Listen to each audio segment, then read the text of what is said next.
High friends welcome to my channel. इनकी நம்ம சேனல்ல என்ன பார்க்க போறோம் அப்படினா நமக்கு சளிக்கு ஒரு கசாய ரெசிபி தாங்க பார்க்க போறோம்। இது எவ்வளவு சளி பிடிச்சிருந்தாலும் உங்களுக்கு இந்த ஒரு கசாயம் போதுங்க, ரொம்பவே நல்லா எஃபெக்டிவா இருக்கும்। வாங்க இப்போ இந்த கசாய ரெசிபி எப்படி செய்யலாம்னு பாப்போம்। இப்போ பாத்தீங்க அப்படினா 1 டேபிள்ஸ்பூன் அளவுக்கு ஜீரகம் எடுத்துக்கறேன், ஒரு சின்ன பீஸ் சுக்கு எடுத்துக்கறேன், சித்திரத்தை பாத்தீங்க அப்படினா கொஞ்சமா எடுத்துக்கறேன், 1 டேபிள்ஸ்பூன் அளவுக்கு மிளகு எடுத்துக்கறேன்।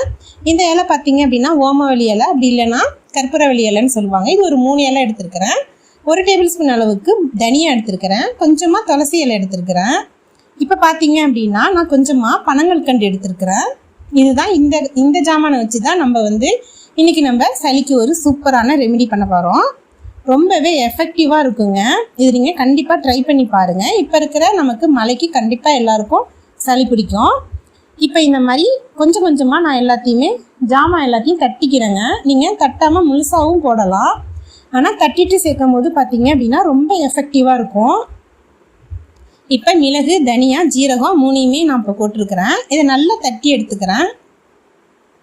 இந்த மாதிரி நீங்கள் தட்டிட்டு சேர்த்திங்கன்னா தான் நல்லாயிருக்கும், நல்ல ஒரு ஃப்ளேவராக இருக்கும், நல்ல காரசாரமாக இருக்கும்। அதே மாதிரி பார்த்தீங்க அப்படின்னா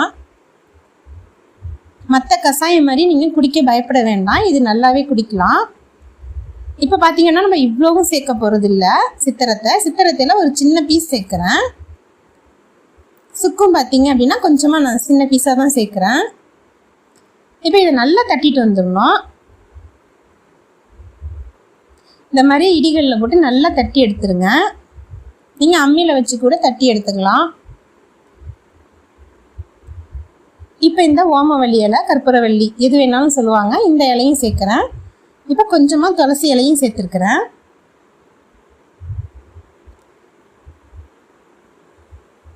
எல்லாத்தையுமே இப்போ சூப்பராக தட்டியாச்சு।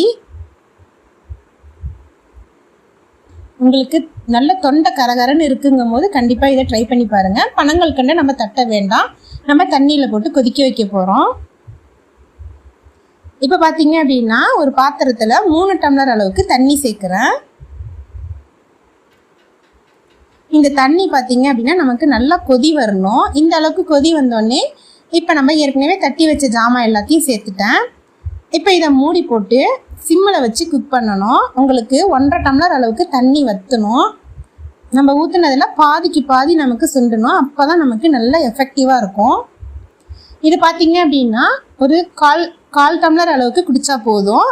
இப்போ கொஞ்சமாக நான் மஞ்சள் தூள் சேர்த்துருக்குறேன், இது கூடவே பனங்கல்கண்டு சேர்க்குறேன், நீங்கள் தேன் கூட சேர்த்து இதை குடிக்கலாம் பனங்கல்கண்டு இல்லை அப்படின்னா। பெரியவங்கலேருந்து சின்னவங்க வரையும் எல்லாருமே யூஸ் பண்ணலாம்। மற்ற கசாயம் மாதிரி இது நல்லா இல்லாமல் இருக்காது, ரொம்ப டேஸ்ட்டாக தான் இருக்கும், லைட்டாக ஒரு காரத்தன்மை இருக்கும், நம்ம பனங்கல்கண்டு சேர்க்குறதுனால நல்லாவே இருக்கும், சின்ன பசங்க கூட ஈஸியாக குடிப்பாங்க। இப்போ நமக்கு கசாயம் ரெடி ஆயிடுச்சு। இப்போ பார்த்தீங்க அப்படின்னா இந்த கசாயத்தை நல்லா ஃபில்ட்ரு பண்ணிக்கணும்। இப்போ நீங்கள் இதை காலையில் போட்டுட்டீங்க அப்படின்னா நைட்டு வரையும் பார்த்தீங்க அப்படின்னா 3 வாட்டி கால் டம்ளர் அளவுக்கு பெரியவங்க கண்டிப்பாக எடுத்துக்கலாம்। உங்களுக்கு எந்த அளவுக்கு சளி பிரச்சனை இருக்கோ எத்தனை நாள் வேணாலும் நீங்கள் யூஸ் பண்ணலாம், ஒரு பிரச்சனையும் இல்லை। அவ்வளோதான் ஃப்ரெண்ட்ஸ், நமக்கு சூப்பரான கசாயம் ரெடி ஆகிடுச்சு। நம்ம சேனல் உங்களுக்கு பிடிச்சிருக்கு அப்படின்னா லைக் பண்ணுங்கள், ஷேர் பண்ணுங்கள், கமெண்ட் பண்ணுங்கள், மறக்காமல் நம்ம சேனலை சப்ஸ்கிரைப் பண்ணுங்கள்। தேங்க்ஸ் ஃபார் வாட்சிங்।